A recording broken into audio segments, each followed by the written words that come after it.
So we want to prove that the limit as x approaches 1 of 2x minus 1 is 1. So before we go into the proof, right, what do we want to show?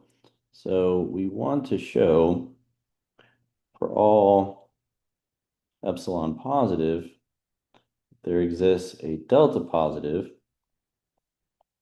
such that if the absolute value of x minus a is less than delta, then the absolute value of f of x minus L is less than epsilon. All right, so what this means is given any error, right, provided that we are within a small enough interval of this number a, all right, in this case it's 1, right, we can make the function values get as close as we like to the limit, okay?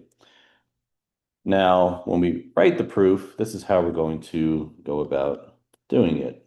All right, so proof, we're pretty much going to write out the entire proof, all right, except we're not going to know what delta is immediately while we write out the proof and go through the computation.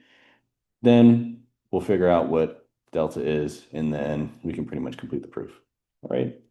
So suppose epsilon is greater than 0.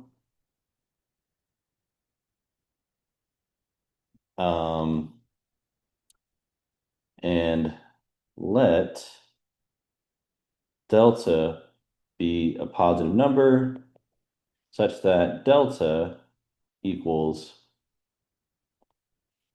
we don't know yet. So we'll figure out what delta is, again, once we go through the computation part of the proof. All right.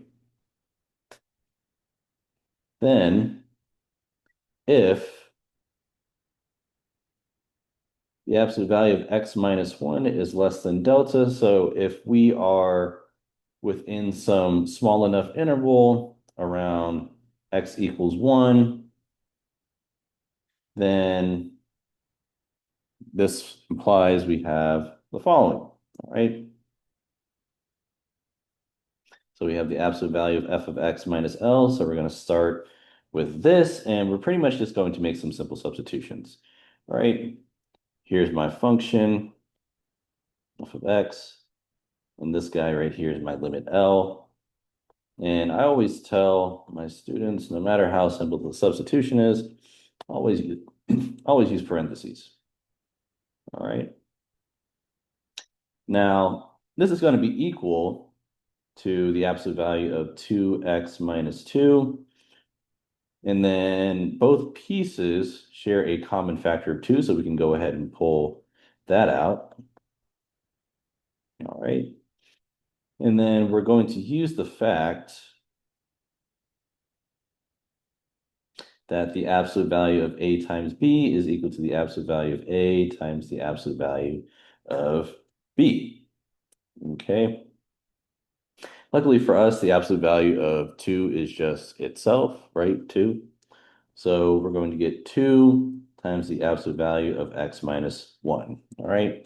Now notice so far we have nothing but equal signs. We eventually need to create an inequality somewhere. And we're pretty much at the step where we're ready to create the inequality. Now remember, we assumed, right, that if the absolute value of x minus 1 is less than delta, then the following will hold, right?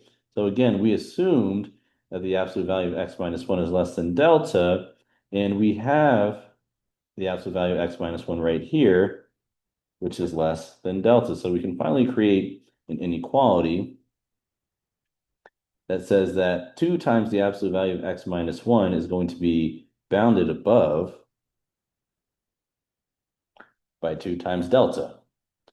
Now we need to turn 2 times delta into just an epsilon. So in order to get rid of this 2 up here, it would make sense to let delta be epsilon over 2.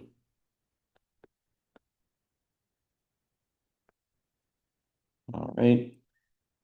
And then we get that this is equal to epsilon after canceling out these 2. So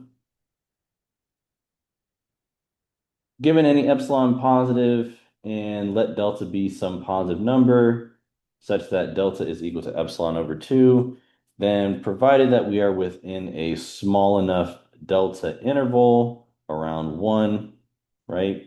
Then we can show, or then we have that the function values get as close to the limit as we like. And